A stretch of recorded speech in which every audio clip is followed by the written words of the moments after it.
তীব্র স্রোতে হু হু করে লোকালয়ে ঢুকছে পানি, তলিয়ে গেছে বসতঘর, রান্নাঘর, এমনকি শৌচাগারও। উঁচু একটি ঘরে কোনো রকমে আশ্রয় নিয়েছে ধোবাউড়া উপজেলার শালকোনা এলাকার কয়েকটি পরিবারের নারী শিশু। জুটছে না খাবার, যেতে পারছেন না শৌচাগারেও। 3 দিন পানিবন্দী থেকে অনেকে আবার ছুটছেন আশ্রয়ের খোঁজে। 10টা ঘরেতে 9টায় ডুববেছে, আর একটা ঘর জাগনা আছে, এটার মধ্যে আমরা ফুলান লয়ে কারে রয়েছি।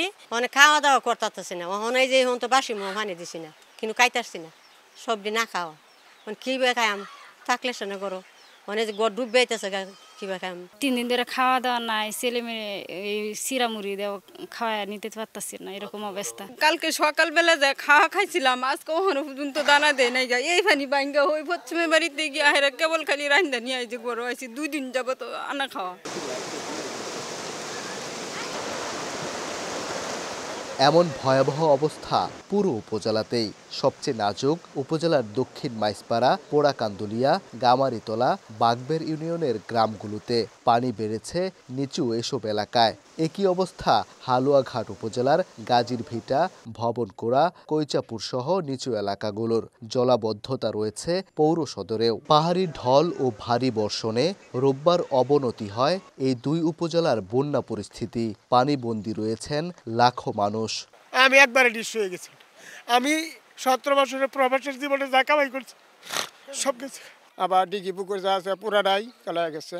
বহুত টাকার মাছ গেছে, মনে হয় 1-2 লাখ টাকার মাছ গেছে। ঘরে একটা হাঁস মুরগিও রাখতে পারি না, ছাগল হয় যে রোডে থাকে। আজকে 3 দিন ধরে আমার চুলায় কোনো আগুন নাই, ওই যে পোস্টেলে রুটি খাই রোডে ঘুরি সারাদিন, সন্ধ্যাবেলাকে ঘরে হুতি। পুরো বছর লইয়া এই অস্থায়ীভাবে পানির মধ্যে দাঁড়াই আছি।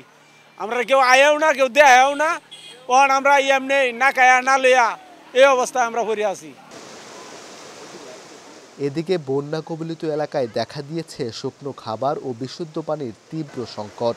নৌকার অভাবে আশ্রয়কেন্দ্রে যেতে পারছেন না দুর্গত মানুষেরা। ত্রাণ সহায়তাও মিলছে না বলে অভিযোগ তাদের। তবে সরকারের পক্ষ থেকে পর্যায়ক্রমে সব ধরনের সহায়তা পৌঁছে দিতে প্রশাসন কাজ করছে বলে জানিয়েছেন বিভাগীয় কমিশনার। আর পানি উন্নয়ন বোর্ড বলছে, পানি নেমে যাওয়ার পরপরই ক্ষতিগ্রস্ত বাঁধগুলোর সংস্কার শুরু হবে। সবাই মিলে আমরা মনে করি যদি বৃষ্টিটা কমে যায় তাহলে আসলে পানি খুব দ্রুত নেমে যাবে, কিন্তু আমাদের দুর্ভাগ্যবশত বৃষ্টিটা কমছে না, এবং আবহাওয়া অফিস যেটা বলছে আরো একদিন আসলে এটা বৃষ্টি থাকতে পারে। সরকার আমাদের যেভাবে নির্দেশনা দিয়েছেন সেটা হচ্ছে অল আউট এফোর্ট দিয়ে তাদের পাশে থাকতে হবে, এবং আমরা আসলে সেটাই করছি। ফসলি জমি ও মাছের ঘের তলিয়ে যাওয়ায় দিশেহারা কৃষক। 2 উপজেলায় ইতিমধ্যে 18,300 হেক্টর আমন ধানের জমি ও 105 হেক্টর জমিতে আবাদকৃত সবজি পানিতে নষ্ট হয়ে গেছে।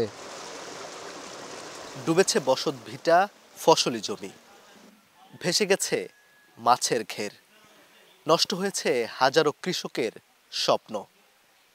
এ অবস্থায় ঘুরে দাঁড়াতে তারা চান সকলের সহযোগিতা। ময়মনসিংহের ধোবাউড়া থেকে ওবায়দুল হক, সময় সংবাদ।